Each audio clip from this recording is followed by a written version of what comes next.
नाग पंचमी की पूजा घर में आप किसी भी जगह कर सकते हैं। यहाँ पर भी आप यह पूजा कर सकते हैं। सबसे पहले उस जगह को साफ कर लें। इसके बाद हम काजल लेंगे और काजल से चित्र बनाएंगे। तो मैं यहाँ पर दीवार पर ही चित्र बना रही हूँ। अगर आपको डर है कि दीवार ख़राब हो जाएगी तो फिर आप किसी भी पेपर पर यह चित्र बना सकते हैं और फिर आप दीवार पर चिपका सकते हैं। यहाँ पर देखिए हमने एक नाग बना लिया है। आप चाहे तो नाग नागिन का जोड़ा भी बना सकते हैं, नहीं तो फिर आप 5 या 7 नाग भी बना सकते हैं।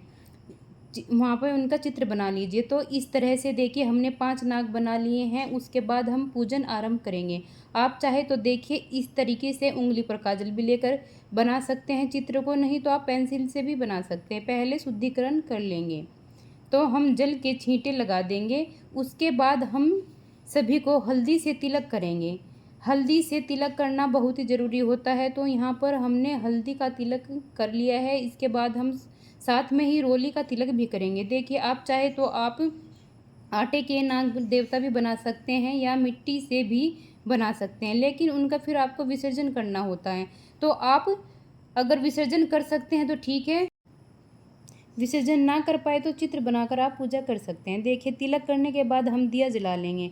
तो यहाँ पर हमें देसी घी का ही दिया जलाना है। इसके बाद हम दिए को भी तिलक करेंगे, क्योंकि दिए का भी हमको पूजन करना होता है। अब हम वस्त्र स्वरूप कलावा समर्पित करेंगे। अब हम ने कलावा समर्पित कर दिया है और नाग देवता को भी खुशबू बहुत पसंद आती है, अच्छी लगती है खुशबू। तो आपके पास जो भी फूल हों अवेलेबल, आपके पास जो भी फूल हैं तो आप उनको चढ़ा सकते हैं। देखिए भीगे हुए मोठ और बाजरा यहाँ पर आपको चढ़ाना है। तो मैंने बाजरा चढ़ा लिया था। अगर आपके पास चावल है तो आप चावल भी चढ़ा सकते हैं। अच्छा, फिर हमें भोग में कच्चा दूध चढ़ाना है। अनिवार्य होता है कच्चा दूध। नाग देवता की पूजा के लिए दूध आप ज़रूर चढ़ा दें। इसके बाद ही जो भी हमने घर पर मिठाई चीज़ बनाई है उसका भोग समर्पित कर सकते हैं। तो देखिए हमने नाग पंचमी की कथा सुनने के लिए 1 लोटा जल ले लेना है। उसके बाद अपने सीधे हाथ में आप मोठ और बाजरा जो आपके पास है अवेलेबल है आप उसको ले सकते हैं। उसके दाने अगर आपके यहाँ पर मोठ बाजरा नहीं चढ़ाया जाता है तो फिर फूल हाथ में लेकर, चावल हाथ में लेकर यह कहानी सुन सकते हैं। कोई भी कहानी खाली हाथ नहीं सुननी चाहिए। तो कोई भी चीज़ आपको हाथ में लेके ही कहानी सुननी होती है, चाहे तो आप चावल या फूल ले सकते हैं।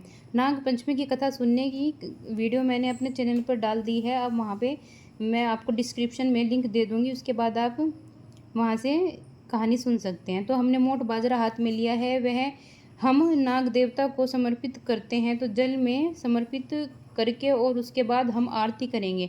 आप यहाँ पर कपूर से भी आरती कर सकते हैं या जो दिया आपने जलाया है आप उसी से भी आरती कर सकते हैं।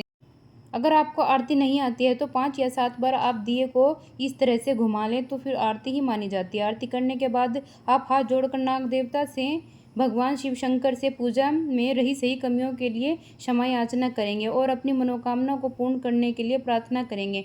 इसके बाद जो जल का लोटा है यह हम सूर्य देवता को अर्घ दे देंगे। इस तरह से हमारी नाग पंचमी की पूजा पूर्ण हो जाएगी। तो फ्रेंड्स इस वर्ष नाग पंचमी 29 जुलाई 2025 में है। तो सुबह के समय हमको ये पूजा करनी है। तो देखिए अगर किसी को भी काल सर्प दोष है तो इसका निवारण के लिए नाग पंचमी के दिन नाग नागिन का जोड़ा बनवाया जाता है और भगवान शिव शंकर के मंदिर में चढ़ाया जाता है। नाग नागिन का जोड़ा आप चांदी का भी बनवा सकते हैं या फिर आप तांबे का भी बनवा सकते हैं। जैसी आपकी स्थिति है आप उसी हिसाब से नाग नागिन का जोड़ा बनवा लेना। उस मंदिर में जो भी पंडित जी हैं तो उनकी सहायता से आप नाग नागिन का जोड़ा है वहाँ भगवान शिव शंकर को समर्पित करना है, यानी भगवान शिव शंकर पर ही चढ़ाया जाता है, जिससे कि काल सर्प दोष का निवारण होता है। तो नाग पंचमी का दिन इसलिए भी बहुत महत्वपूर्ण होता है। और वैसे सावन के महीने में पूरे ही महीने में भगवान शिव शंकर की पूजा की जाती है। नाग भी भगवान शंकर जी को ही अति प्रिय, तो इसलिए सावन के महीने में नाग पंचमी मनाई जाती है। फ्रेंड्स नाग पंचमी की सरल पूजा विधि अगर आपको पसंद आई है तो वीडियो को लाइक करना और हिंदू धर्म के सभी तीज त्यौहार की जो संपूर्ण जानकारी है वो मेरे चैनल पर आप मिल जाएगी। देखिए फ्रेंड्स आपको भोग प्रसाद का क्या करना है।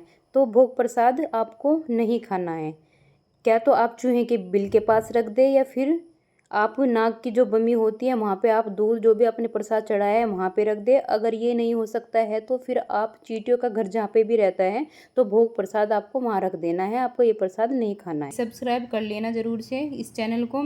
आप सभी का बहुत बहुत धन्यवाद। फिर मिलते हैं एक नई वीडियो के साथ। राधे राधे। ओम नमः शिवाय। नमः पार्वती पते। हर हर महादेव।